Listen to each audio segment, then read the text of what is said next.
My name is Olivia Parkinson and this is my lighting portfolio and video essay for Lighting for Camera.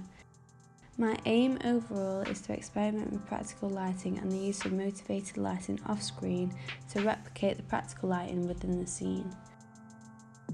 My hopes for my future career is to work within production design department working with set design, costume and props. Because of this, I have used the abilities and knowledge throughout this module to create a portfolio creatively presenting practical lights within the scene. Overall, I have shot 7 lighting setups, all with a variety of practical, colourful and stylised lightings. The first lighting setup is a low-lit night exterior involving practical and motivated lighting. Here you can see the difference between Vlog and Rec 709, which is a huge difference. Rec 709 heightens all the colours and the contrast between the highlights and the shadows.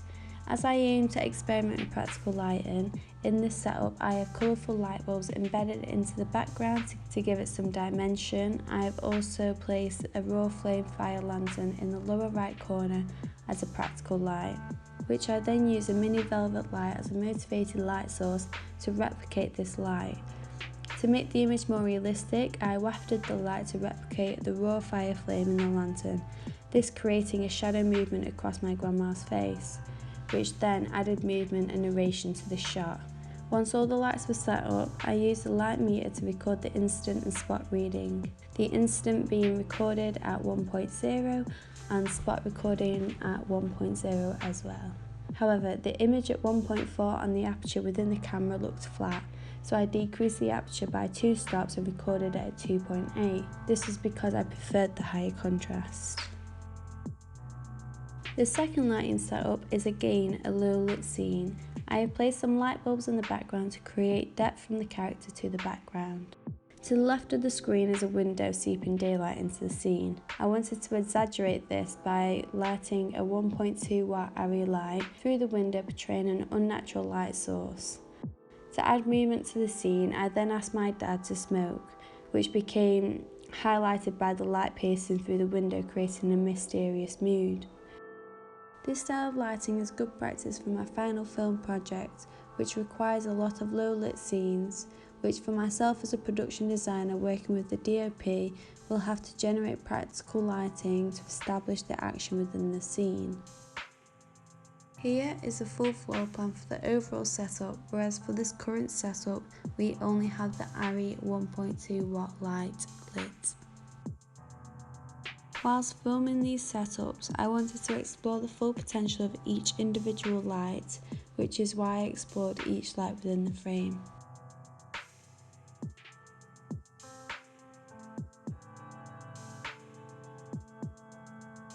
Overall, the only lights I have used so far are the background bulbs and the ARRI light performing as a half silhouette figure on my dad.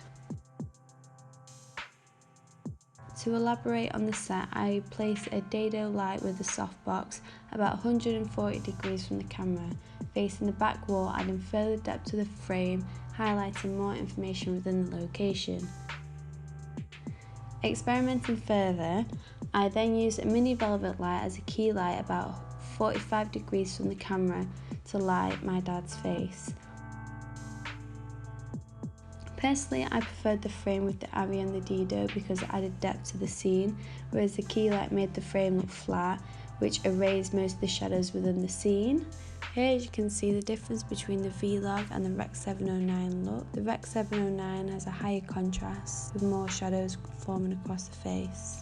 For the setup, I rigged an umbrella to the stand of the Abby light to protect it from the rain, which surprisingly works very well. As you can see here, I placed the light outdoors, piercing through the window to replicate an unnatural light source or a very strong moonlight. Coming into the garage, you can see the setup as I described before, with the dado light and the mini velvet light. The third setup is again a low lit scene primarily sourced by practical lights. For this frame, I started by lighting with practicals to see what light was created, and then I added motivated lights such as the mini velvet to create a higher contrast between highlights and shadows. I chose to light an everyday scene because I wanted to experiment with the existing light within the space, as it will be great practice for my future career within production design.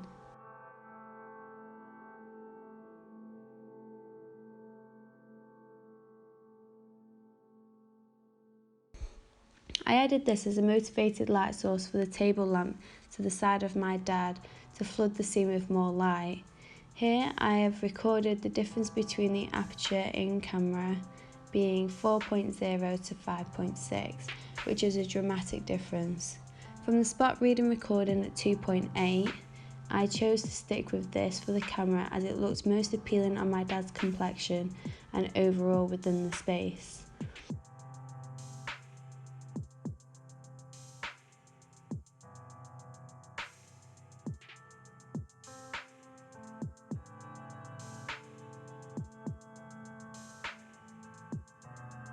Further into the recording, I added a Dido light as a backlight. However, from reviewing the footage, I prefer the frame without the Dido. To show the exact lighting setup, I documented the shoots with my phone and captured these images. As you can see for the over-the-shoulder shot, I used the mini velvet light as a replicate for the side lamp, which shone nicely across the floor, adding more detail to the television.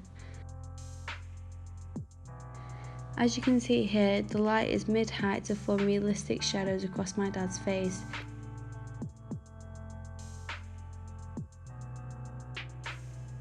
Again, to add movement and realism within the frame, I wafted the light to replicate action on the television, which overall works very well. For the fourth lighting setup, I have experimented with depth of field and colour within light. In this case, here I have purposely chosen to shoot against a simple striped background because I didn't want to make the scene too busy.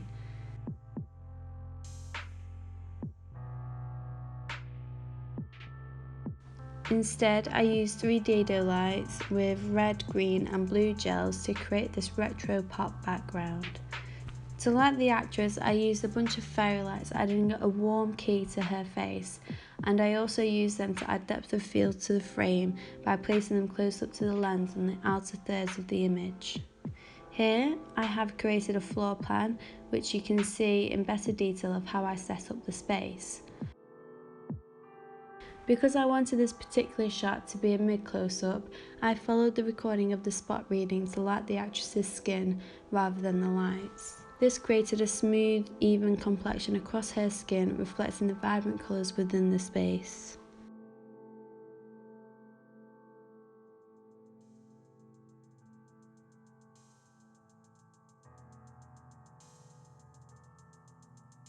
For the fifth lighting setup, I wanted to experiment with motivated daylight and again depth of field. This is the difference between Vlog and Rec 709. Because I wanted to be creative within the location, I placed the camera on the other side of the stack of books so that they became the fill of the negative space around the central thirds. Again, I have created a floor plan showing exactly what lights I use to fill and key. For the fill light, I used a dado to light the front layer of the book, separating it from the central thirds. And for the key light, I used a velvet panel on a warm setting to imitate a warm sunny day.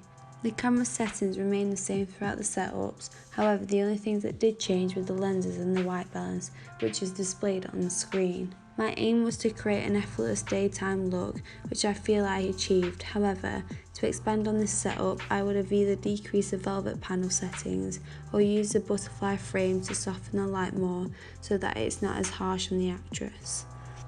Having a full frame with no negative space is what I'm currently practicing, as my current final film project requires high standards of production design and colour. I have filled the frame with information that adds to the narrative.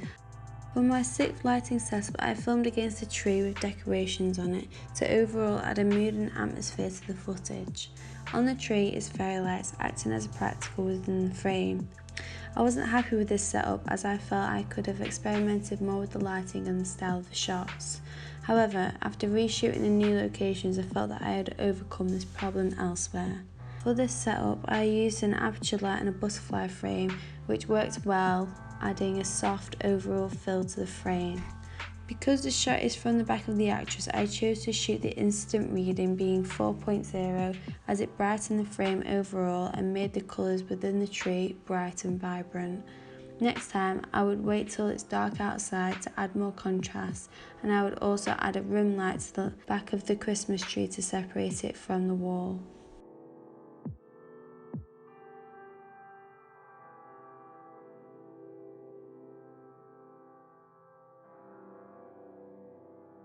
For my last lighting setup, I thought I would try and recreate a new studio lighting setup. However, this failed due to the lack of lights added to the frame. In factual television, the frames are very well lit and even across 180-degree space. To match up to that standard, I would have had to add a fill light and most likely another soft key light to reduce the amount of shadows formed across the actress's skin. From the lighting diagram, you can see where I place the lights and where the lights reach within the frame. On the background, I lit with 3 dado lights spilling upwards, so to separate the actress from the background, I thought I would add a backlight, but overall it didn't look professional nor clean. However, I have learnt to carry out full research into my styles into lighting setups before trying to imitate them.